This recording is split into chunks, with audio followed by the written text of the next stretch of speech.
Okay, let's dive into a really profound question. How does an infinite, timeless being solve a problem that exists inside our finite world of time and space? How does God actually enter our reality to deal with something like sin?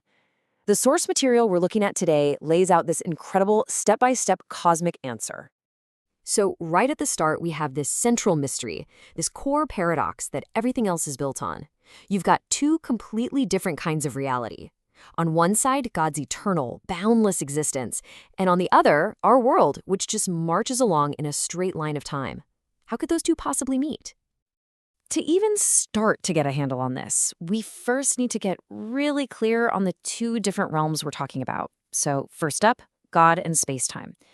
Understanding how different they are is absolutely the key to this whole story. This comparison just lays it out so clearly, doesn't it? For God, in what we're calling eternity, every moment, past, present, future, it all exists at once. It's a single, eternal now. It's completely boundless. But for us, here in space-time, time is like a river. It only flows one way, we experience one moment after another, and we are totally limited by it. Now, this quote points to a really fascinating idea.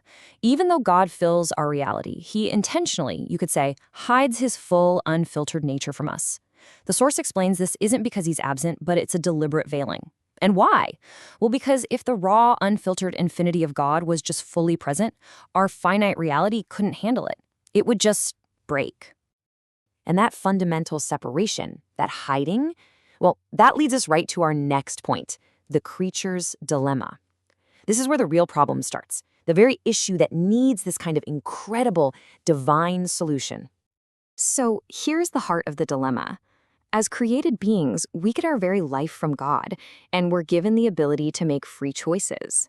But, and this is the key, according to the source, that freedom isn't perfect. It's flawed, it's incomplete. It actually has the potential to choose against the very source that gives it life, which you can see sets up a massive conflict. This sequence shows you the chain reaction, the cosmic catch-22. If you have unperfected free will, sin isn't just a random possibility. It's basically inevitable. But here's the trap. God's pure, holy presence is described as a consuming fire. So if a sinful creature comes face to face with that unfiltered presence, the result isn't healing. It's annihilation.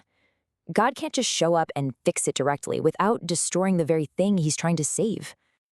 So what do? How do you bridge this impossible gap?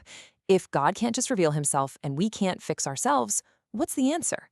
Well, the solution the source presents is radical. It's paradoxical. It's something you'd never expect. The whole solution comes down to this really powerful concept, kenosis. It's a Greek word, and it means to empty. The idea is that God doesn't force his infinite nature onto our finite world. Instead, the infinite chooses to empty himself, to set aside his divine privileges to enter our world on its own terms. I mean, just look at the sheer scale of this act. It's staggering.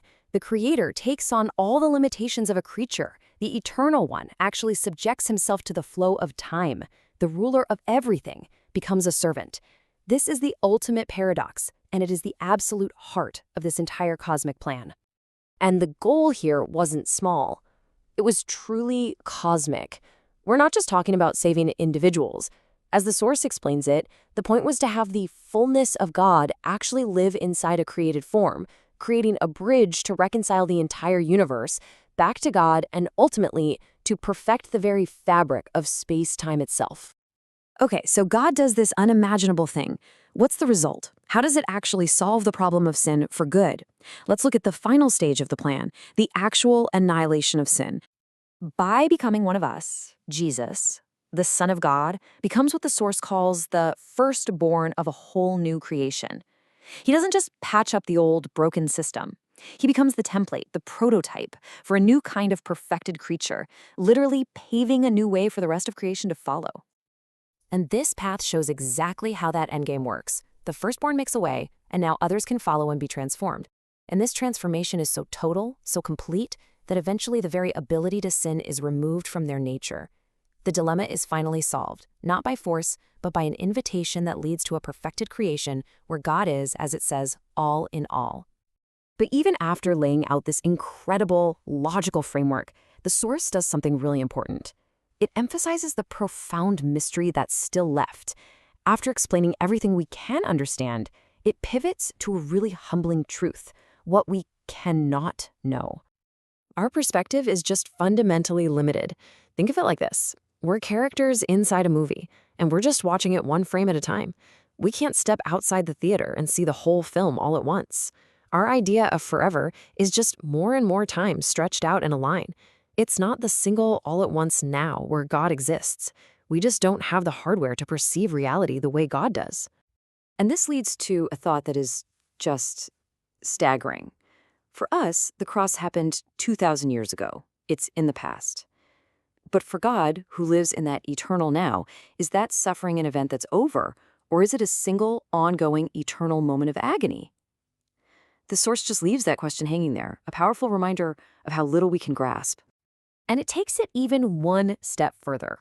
What if our most basic categories for reality don't even apply? We think in terms of real versus dream. But for an infinite being, is our whole universe, this space-time that feels so solid, is it something like a dream to him? Or is it a category of being so far beyond us that we don't even have a word for it? In the end, this exploration doesn't wrap up with a neat, tidy answer. It concludes with this profound acceptance of mystery. It walks us right up to the edge of what our minds can handle and just asks us to stand in awe of what lies beyond. The final takeaway isn't a formula. It's an invitation to contemplate an infinite reality.